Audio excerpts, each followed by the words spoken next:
Testis నుంచి sperm తీసి IVF చేయడానికి 2 పద్ధతులు ఉంటాయి. ఒకటి టీసా అంటారు, అంటే testicular sperm aspiration. Testicular sperm aspiration అంటే జస్ట్ టెస్టిస్ పైన ఒక చిన్న నీడిల్ వేసి దాని నుంచి 1 or 2 ట్యూబ్యూల్స్ తీసుకొని దాంట్లో స్పెర్మ్ ఉందో లేదో చెక్ చేసే పద్ధతిని టెస్టిక్యులర్ స్పెర్మ్ యాస్పిరేషన్ అంటారు. ఈ టెస్టిక్యులర్ స్పెర్మ్ యాస్పిరేషన్ పద్ధతిలో కేవలము 100లో ఒక 5గురికి మాత్రమే స్పెర్మ్ అనేది వచ్చింది. 100లో 95 మందికి టెస్టిక్యులర్ స్పెర్మ్ యాస్పిరేషన్ తో స్పెర్మ్ అనేది రాదు.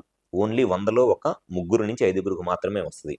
మైక్రోటీసీ అంటారు, అంటే మైక్రోస్కోపిక్ టెస్టిక్యులర్ స్పెర్మ్ ఎక్స్ట్రాక్షన్. ఈ మైక్రోస్కోపిక్ టెస్టిక్యులర్ స్పెర్మ్ ఎక్స్ట్రాక్షన్ అనే పద్ధతి ఏంటి అని అంటే, టెస్టిస్ ని ఓపెన్ చేసి మైక్రోస్కోప్ లో చూస్తాం, టెస్టిస్ లోపల డైరెక్ట్ గా హెల్దీ ట్యూబ్యూల్స్ ఏమున్నాయి అని చేసే పద్ధతిని టెస్టిక్యులర్ స్పెర్మ్ ఎక్స్ట్రాక్షన్ లేదా మైక్రోటీసీ అని అంటారు.